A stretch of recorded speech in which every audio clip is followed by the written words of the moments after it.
अधिनियम 2005 उसके अनुसार महिलाओं को अपने पिता की संपत्ति में बराबर का हक दिया गया है। केसेज़ पहले भी होते थे, जी, लेकिन वो रिपोर्ट नहीं होते थे। आजकल महिलाएँ थोड़ा रिपोर्ट करने लगी हैं, उनको है हक समान वेतन माँगने का, जो भी समान काम करती हैं। महिलाओं के नाम से संपत्ति ऐसे तो लोग नहीं देना चाहते हैं। कोई बड़े अधिकारी होते हैं, उनका उनके मामले में आप देखेंगे कि उनकी पत्नियों के पास उनसे ज़्यादा संपत्ति होती है उनके नाम। फिर जो लीडर्स हो गए, जो पॉलिटिकल लीडर्स जो सत्ता में रहते हैं, वो पॉलिटिकल लीडर्स महिला अधिकारों को लेकर आज का दौर प्रासंगिक हो गया है। इन सब के बावजूद कि महिलाएँ आज हर पटल पर पुरुषों को बराबरी की टक्कर दे रही हैं, चाहे वो बिहार हो या देश। लड़कियाँ और महिलाएँ विभिन्न क्षेत्रों में, मैं ये कहूँ कि हर क्षेत्र में वो अब दखल देने लगी हैं।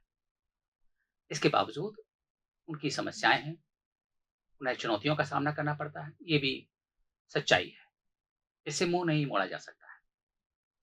मैं सबसे पहले आपसे यही पूछना चाहूँगा कि जो का घरेलू महिलाएँ हैं, उनकी आपके पेशे में तमाम तरह के म म मुद्दे आते होंगे सामने, उनकी चुनौतियाँ आती होंगी। देखा गया है कि उनको कई जगहों पर, ख़ास तौर पे घरेलू मामले में भी उनको पीड़ा का और पीड़ित होना पड़ता है। उनके समाधान की दिशा में या वो क्या करे महिला कि वो अपने अधिकारों की रक्षा कर पाए? तो पहले तो अधिकार क्या-क्या हैं उनके? पहले इस बात को बता महिलाओं के जो अधिकार हैं, वो सच में चुनौतियाँ तो बहुत हैं। अभी के समय में महिलाओं को दोहरी चुनौतियाँ झेलनी पड़ती हैं, दोहरी-तिहरी जितनी कह लीजिए। तो एक तो कानून के हिसाब से देखा जाए तो उनके जो अधिकार हैं, तो एक घरेलू संपत्ति अधिनियम आया है। इसमें हिंदू सक्सेशन एक्ट में संशोधन करके, तो उस अधिनियम 2005 उसके अनुसार महिलाओं को अपने पिता की संपत्ति में बराबर का हक दिया गया है। अगर उनके पिता नौकरी करते हैं, तो उस पैसे में भी और उनको जो पेंशन मिलता है, उस पैसे में भी बराबर का हक होगा, जितना उनके भाई का हक होगा, उतना ही बहन का भी हक होगा, बराबर का हक होगा।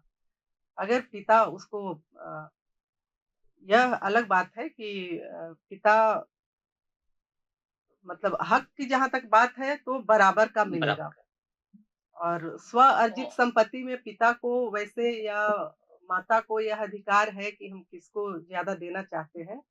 लेकिन नौकरी और जो संपत्ति हुआ, पूर्वजों की जो संपत्ति हुई, जी। एंसेस्ट्रल प्रॉपर्टी में बराबर का हक मिलता है लेकिन महिलाओं को। लेकिन दूस असल धरातल पर उनके सामने क्या स्थिति पाई जाती है? उन्हें कई चुनौतियाँ हैं। असल धरातल पर तो चुनौतियाँ ही चुनौतियाँ हैं। है कि बराबर का अधिकार तो दे दिया गया है, लेकिन अभी आप देखते होंगे कि जब महिलाएँ जाती हैं अपना हक लेने के लिए, अपना हिस्सा माँगने के लिए, जो बहुत कम जाती हैं, बहुत कम संख्या में जाती हैं। महिलाएँ पहले तो उनका कंडीशनिंग इस तरीके का हुआ है कि वो अपना हिस्सा नहीं माँगना चाहती हैं। इससे उनको समाज में बहुत एक अलग उनको कर देने का बोध उनमें पैदा जी, कर दिया गया है। उनको लगता है कि हमारा फिर मायके से रिश्ता बढ़िया नहीं रह जाएगा बिल्कुल। और अ, भाई अगर है तो भाई-भौजाई से फिर रिश्ता वो लोग हमसे बातचीत करना बंद कर देंगे और ऐसा होता भी है। भाई-भाई में जब बँटवारा होता है तो फिर बातचीत उन लोगों के बीच होता है, लेकिन अगर बहन आ जाती है हिस्सा लेने के लिए, तो उनमें फिर बढ़िया रिश्ता नहीं रह जाता है। तो इस डर से बहुत सारी महिलाएँ नहीं आती हैं और जो आती हैं उनको बहुत कठिनाई होती है, उनको हिस्सा लेने में। होता ये है कि पूरा समाज ही इसके लिए एक्चुअली एकजुट दिखता है, एक मत दिखता है कि कैसे ये परंपरा ही शुरू ना हो। दूसरा कि एक ये भी प्रचलन में है, आप देखेंगे कि अगर भाई हैं, 2-3 भाई हैं और उसमें 1-2 बहन भी हैं, तो फिर भाइयों-भाइयों के बीच ही कानून में तो है कि बराबर का होगा हक। तो अगर 3 भाई हैं, 2 बहन है तो 5 हुए। तो वो जो पिता की संपत्ति है तो उसमें तो 5 हिस्सा होना चाहिए। लेकिन 5 हिस्सा नहीं हो करके आम तौर पर जो आप प्रचलन में देखेंगे कि यही होता है, उस पर कानूनी मुहर भी लग जाता है कि 3 जो भाई हुए, वो लोग बहनों से एक कंप्रोमाइज़ पिटीशन बनवाते हैं और उनका कंप्रोमाइज़ ले लेते हैं। तो इस तरह से भाइयों के बीच संपत्ति बाँट ली जाती है। ज़्यादातर यही हो रहा है। अब इसमें यही है कि अगर पिता की तरफ से ही पहल हो कि हमको बराबर-बराबर बाँट देना है, तो वहाँ पर ऐसा देखने में आपको आता है, उनको मिल इसमें सबसे महत्वपूर्ण जो बात बाहर निकल के आई है, घरेलू हिंसा भी हुँ, अपने आप में बहुत बड़ी समस्या है और बहुत जैसे-जैसे संपन्नता बढ़ती जा रही है, घरेलू हिंसा कम नहीं हो पा रही है। जैसा कि कहा गया शिक्षा बढ़ रहा है, सब कुछ बढ़ रही है।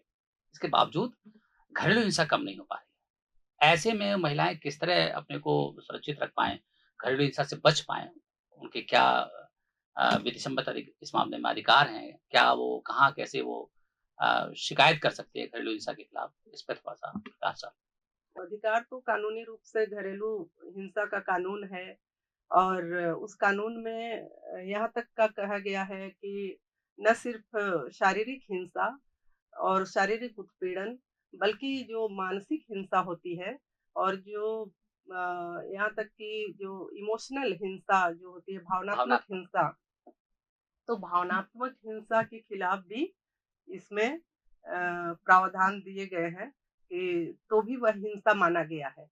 तो भावनात्मक हिंसा के खिलाफ तो आपको केसेज़ देखने के लिए नहीं मिलते हैं। इसमें है कि अ कानून तो अपनी जगह है और समाज अपनी जगह है। इतनी जल्दी बदलाव आते नहीं हैं और अभी आपने सही कहा कि जब इतनी शिक्षा भी बढ़ती जा रही है, लोग शिक्षित होते जा रहे हैं और ये समस्या भी तब भी बढ़ती जा रही है। तो ये तो हुई कानून की बात कि क्या कानून है। दूसरे दहेज के लिए भी होते हैं, बहुत सारे हिंसा किए जाते हैं और दहेज के लिए भी कानून है। लेकिन अब समाज में देखते हैं कि दहेज का भी लेन-देन कानून तो ठीक चल है ही मैम। रहा है। हाँ, लेकिन अभी एक बात चल रही है कि जो डोमेस्टिक वायलेंस के केसेज़ हैं, ये बहुत ज़्यादा बढ़ते जा रहे हैं। केसेज़ पहले भी होते थे, जी, लेकिन वो रिपोर्ट नहीं होते थे। जी, आजकल महिलाएँ थोड़ा रिपोर्ट करने लगी हैं इन केसेज़ को, जी, जी, इसलिए इसकी बढ़ती संख्या दिखती है। बहुत सारे केसेज़ अभी भी रिपोर्ट नहीं होते हैं और जो रिपोर्ट होते भी हैं उसमें भी महिलाओं को बहुत संघर्ष करना पड़ता है। बहुत मामलों में होता है कि उनको घर से निकाल दिया जाता है या फिर उनके साथ इतनी हिंसा होती है कि वो वहाँ पर ठहर नहीं सकती हैं। बहुत सारे मामलों में उनके बच्चे भी होते हैं और बच्चों सहित बच्चों का भार लेकर के महिलाएँ ही बाहर निकलती हैं। घर न्यायालय जाएँ और कोई उपाय तो है नहीं। एकमात्र उपाय है कि न्यायालय जाएँ और कोर्ट में जाएँ, एफआईआर करें और कोर्ट में जाएँ, देर से न्याय मिलता है, लेकिन मिलता तो है सही, कुछ तो मिलता है। और इस तरह से एक लोगों में एक दूसरे जो महिलाएँ हैं, जो हिंसा की शिकार हो रही हैं और जो बाहर जाने का कदम नहीं उठा रही हैं, उनको भी एक संदेश मिलता है कि हाँ, हमें भी जाना चाहिए और हमें भी न्याय मिलना चाहिए। एक अगर आप के पास समय हो तो मैं बताना चाहती हूँ कि अभी एक सुप्रीम कोर्ट से एक आया था, एक केस में बिहार का ही एक मैटर था, तो उसमें एक आदेश आया था कि जो घरेलू हिंसा के जो जी, मैटर्स होते हैं, जी, जी, उसमें जो हस्बैंड के तरफ से बेल लेने के लिए जाते हैं, तो हाई कोर्ट तक जब जाते हैं, तो हाई कोर्ट में यहाँ पटना हाई कोर्ट में उनको एक ऐसे अलग से उनको मेंटेनेंस का केस करने का प्रावधान है इस मामले में, घरेलू हिंसा के मामले में कि मेंटेनेंस और और दूसरे प्रावधान में भी कि मेंटेनेंस माँग सकती हैं हस्बैंड से महिलाएँ। और बच्चों के लिए भी। लेकिन अगर वो मेंटेनेंस का माँग नहीं की है, तो बेल में भी उनको पैसा देने का यहाँ से ऑर्डर हो रहा था। लेकिन सुप्रीम कोर्ट ने ऑर्डर किया कि नहीं, बेल में ये कंडीशन नहीं लगाना चाहिए। लेकिन मेरी समझ से अपनी जो मेरी समझ है, मुझे लगता है कि जो पटना हाई कोर्ट के जो जजेज़ हैं, अभी भी दे रहे हैं उनको मेंटेनेंस नहीं, एक कंडीशन की तरह लगाते हैं, जो भी एक नॉमिनल ही होता है वो राशि, लेकिन वो लगाते हैं तो वो मुझे लगता है कि वो सही है। क्योंकि महिलाओं को मेंटेनेंस के लिए माँगते-माँगते तो फिर उनको कितने साल लग जाते हैं, हुँ, तब तक तो बच्चे भी बहुत बड़े बढ़ हो जाता जाते हैं और उनको जिस तरीके से पढ़ना चाहिए था, उस तरीके से उनकी पढ़ाई नहीं हो पाती है। बहुत संघर्ष में बच्चों का अच्छा भी बचपन बीतता अच्छा है और समाज है, जहाँ कामकाजी महिलाएँ हैं, ऑफ़िस में, सरकारी की जगह प्राइवेट पे ख़ास तौर पे, हुँ, उनके सामने बड़ी चुनौतियाँ हैं। देखा गया ये भी गया है कि समान वेतन भी उनके पुरुषों के बराबर नहीं मिलता। जैसे कि मैं साधारण मज़दूरों की बात करूँ, महिलाओं की संख्या ज़्यादा है, उसके बावजूद उनको वेतन की ऐसी शिकायतें रहती हैं। तो क्या कानूनी तौर पर वो अपना वेतन संरक्षण के अधिकार को पाने के लिए उनके पास कोई हक है? हाँ, इसमें समान वेतन का एक कानून भी है 1976 का, तो इक्वल रिम्यूनरेशन एक्ट। जी, तो उनको है हक समान वेतन माँगने का क्योंकि समान काम करती हैं, तो जी, समान वेतन। लेकिन अभी भी आपने सही कहा कि बहुत जगह वेतन कम दिया जाता है, यहाँ तक कि जो फ़िल्म इंडस्ट्री है, वहाँ भी महिलाओं को कम वेतन मिलते हैं, उनको कम रिम्यूनरेशन मिलता है हीरो के अपेक्षा, उनके जी, रिलेटिवली। दूसरा इसमें है एक बहुत बड़ा वर्कफ़ोर्स है अभी स्कीम वर्कर्स का। ये जो महिलाओं को स्कीम वर्कर्स की तरह जो यूज़ किया जा रहा है, जिसमें आशा हो गए, आंगनबाड़ी वर्कर्स हो गए, हुँ, आशा खास करके रसोइया हो गईं जो मिड डे मील का काम करती हैं और जो सेल्फ हेल्प ग्रुप हो गया, ये सब में और भी ममता और क्या-क्या है तमाम बहुत तमाम तरह की स्कीम वर्कर्स, इसमें ज़्यादातर महिलाएँ ही हैं और इन महिलाओं को मतलब बहुत ही इनके तो श्रम का शोषण हो रहा है। इनको महिला होने के नाते इनको रोज़गार दिया गया है और इनको एक मतलब बहुत ही इतना कम पैसा दिया जाता है कि उतना तो मज़दूरी ही नहीं है। अगर बिल्कुल। उनको दिन का मज़दूरी दिया जाए तो भी उनके लिए हो जाता जी, काफ़ी। जी, जी। मैं देखता हूँ कि अक्सर लोग टैक्स से बचने के लिए अपनी पत्नियों के नाम से ज ज़मीन खरीदते हैं, लेकिन एक्चुअल जो उसकी पावर है, वो अभी हुँ, भी पुरुषों के पास है। तो हुँ, इस दिखावे को तकनीकी जो उसका जो अधिकार है कि भाई महिलाओं को तो प्रोत्साहित करने के लिए कहा गया कि उनको रिबेट मिलेगी। हुँ। लेकिन उसका मिसयूज़ हो रहा है जो। हाँ, देखिए महिलाओं के नाम से संपत्ति ऐसे तो लोग नहीं देना चाहते हैं। संपत्ति पर कब्ज़ा महिलाओं को लोग नहीं देना चाहते हैं। वो मजबूरी में ही आप देखेंगे कि जब कोई बड़े अधिकारी होते हैं, उनका उनके मामले में आप देखेंगे कि उनकी पत्नियों के पास उनसे ज़्यादा संपत्ति होती है उनके नाम। फिर जो लीडर्स हो गए, जो पॉलिटिकल लीडर्स जो सत्ता में रहते हैं, वो पॉलिटिकल लीडर्स लगातार मतलब अगर सत्ता में रह रहे हैं, जी, तो फिर उनकी भी पत्नियों का संपत्ति उनसे ज़्यादा होगा।